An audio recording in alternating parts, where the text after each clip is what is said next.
I'm a rider, call me Kamen Rider. Di pari survive, I'm a fighter. Gas, gas, sa lahat ng biker. Gas, gas, yeah, I'm a survivor. Yeah, I'm a rider, call me Kamen Rider. Di pari survive, I'm a fighter. Gas, gas, sa lahat ng biker. Gas, gas, yeah, I'm a survivor. I'm a rider, call me Kamen Rider. Di pari survive, I'm a fighter. Gas, gas, sa lahat ng biker.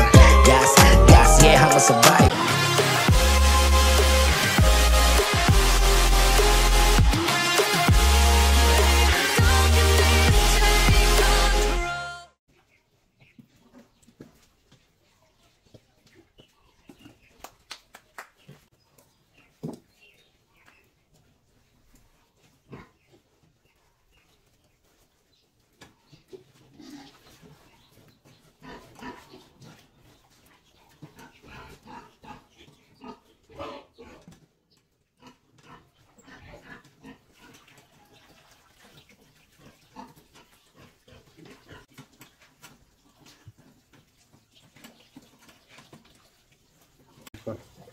So ayan guys, iwanan muna natin tong baboyan.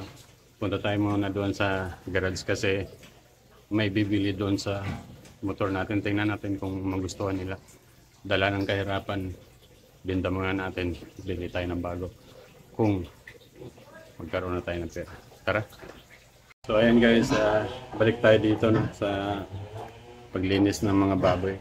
Saka mamaya may papakita ako sa inyo tungkol sa pagkain na pwede nating magamit na alternative, or hindi alternative kundi panghalo para mabawasan yung gastos natin. So ayun, siya nga pala, hindi natuloy yung pagbili ng motor kasi loaded kasi yung motor natin, naka 62mm tayo the rest stock na. Tapos medyo natakot kasi anak niya yung gagamit ng estudyante, so sinabihan ko rin siya na wag wag pilitin kasi bata, delikado.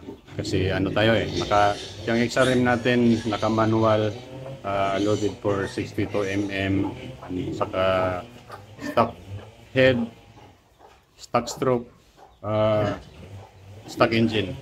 Pero nagpalit tayo ng manual, kaya takot yung bata. So naintindihan natin, so okay lang yun. So ngayon dito na tayo, balik tayo dito sa paglinis.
So ayun guys, tapos na tayo, no?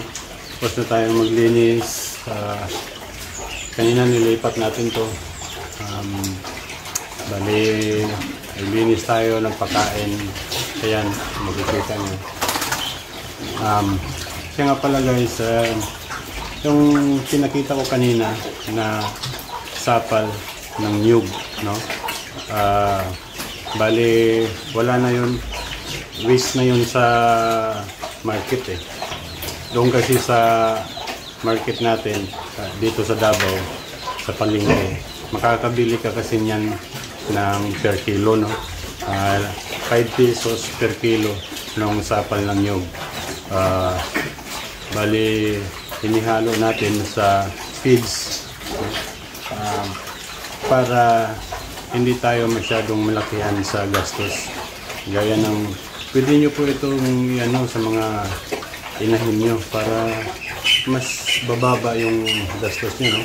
Kasi pag ipuro natin sila feeds, tapos biruin mo, halimbawa nagbuntis sila, hintayin mo ng 114 days, yan, 110. Yan. So matagal-tagal rin, no?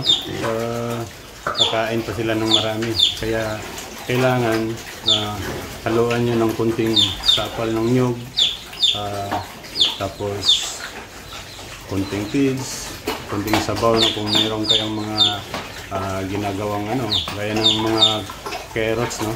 Yung carrots po, pwede nating mabili ng mura yung mga reject, no? Tapos lutuin natin yan, tapos ihalo natin sa pagkain nila. Kailangan lutuin talaga.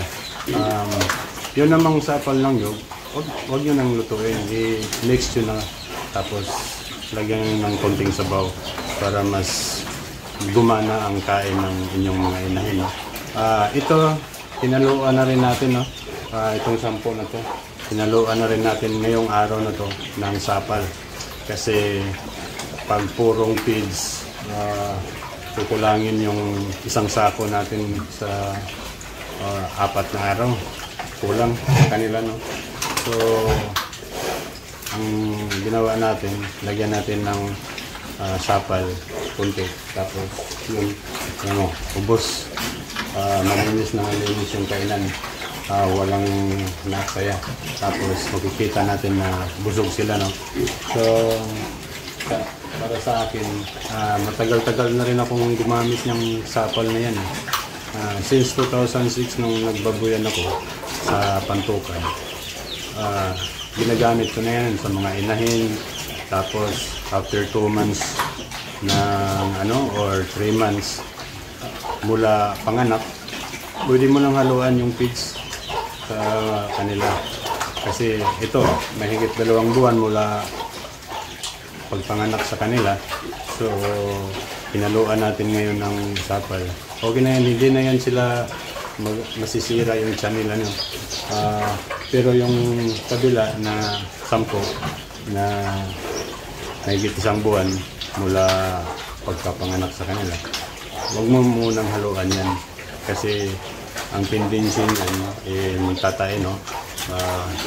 Mag-iba pa kasi yung ano nila, magpabago-bago.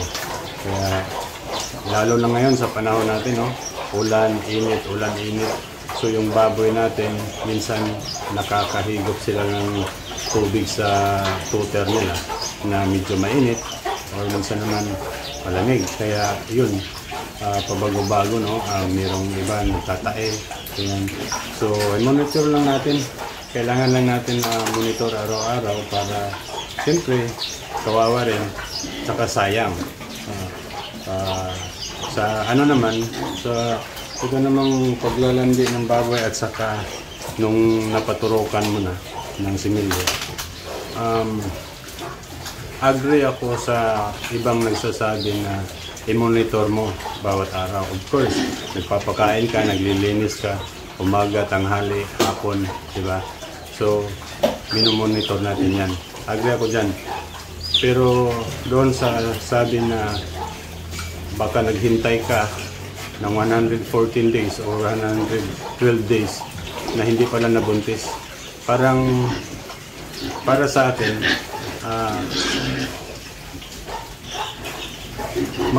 malalaman mo naman siguro sa katawan ng inyong baboy kung nabuntis siya o hindi, at saka kung naglandi siya o hindi.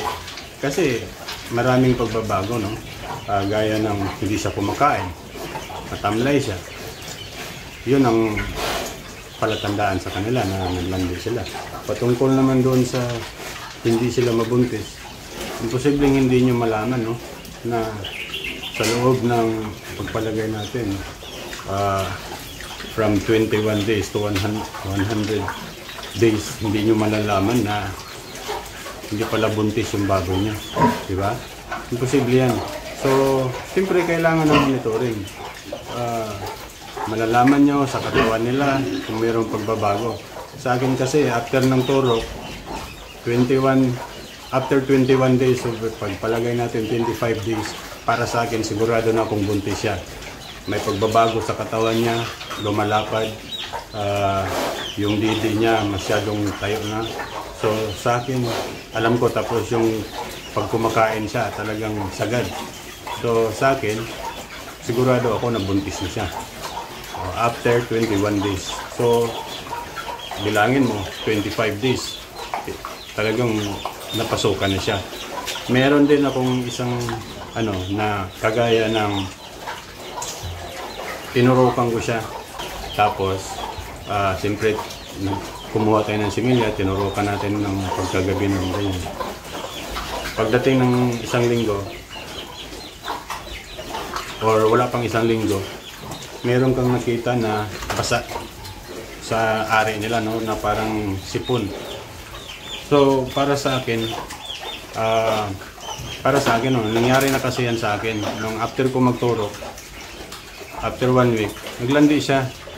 Sabi ko, imposible naman na hindi pa nga natin na yung similya sa katawan niya, no? So, hinintay ko siya.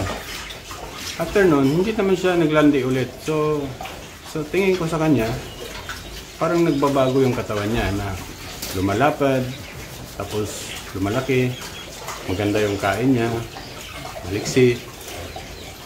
And then, ayun, nanganak siya ng 12, no? So, sa akin, sabi ko, meron palang ganun na after ng 1 week or 3 days to 4 days, ganyan, na mula nang itinurukan mo ng similya, maglalandi ulit. Kagaya nito. Ito siya. Pangalawang beses na nangyari sa akin, na tinurukan ko siya, after 5 days siguro, or 1 week, nakitaan ko na merong puti sa kanyang ari, no, na lumalabas. Tapos, siyempre, kakabahan ka. Pero para sa akin, tinitingnan ko kasi kung nag-iiba yung ng galaw niya, tapos siyempre yung katawan niya. Okay naman siyang kumain, malakas. At saka, para sa akin, sure ako doon sa tinuro ko. So, napasukan siya, no, na mabubuo yun. Pero hintayin na lang natin, update ko kayo na pag nanganak siya. Ito yun, papakita ko sa inyo. Yan. Pangalawang bisis yan siya na maglandi. So, nung unang landi niya, tinurukan ko siya ng similya. And then pangalawang bisis after 1 week or 5 days, nag-ano na siya. Parang may lumabas doon sa kanyang ari na parang white blood, no? Sabi nga ng asawa ko, baka naglandi ulit yan. Sabi ko, hindi. Hayaan mo lang. Kasi nangyari na sa akin yan nung una. Na yung una, ganun din eh. Yun talaga, naglandi talaga siya. Unang bisis, tinurukan ko siya. Pangalawang bisis niyang landi. After 1 week, sabi ko, imposible naman yun. So, ayan, hinintay ko. Ayun, nabuo naman, nanganak siya. So, merong mga cases na mga ganyan.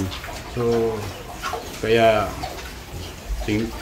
tignan nyo lang ng mabuti ang katawan ng inyong baboy kung naglalandi siya, talagang hindi siya kakain. Oo. Kahit sino pang eksperto dyan, talagang hindi kakain ang naglalandi.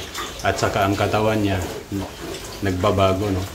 Kung buntis siya o hindi, maraming pagbabago. Malakas kumain, laging nakahiga, tapos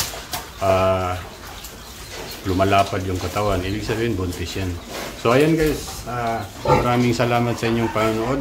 Sana ay meron na naman tayong na-share na maganda sa inyo, katulad nitong sapal at saka doon sa dalawang beses sa paglandi. After nang nagturok ka, naglandi uli. So ayan, bantayan nyo yan, mangyayari yan sa inyong mga inahin, lalo na pag medyo pang-apat na beses o 3 beses na panganak niya, ay mangyayari yan sa inyong inahin. So ayan, maraming salamat. Pakiclick na lang ang ating mga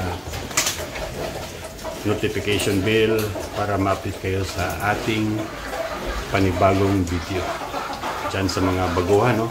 So doon naman sa mga subscriber natin, maraming salamat sa inyong tiwala at sa inyong panonood. Ito po si Jonix na mamaalam.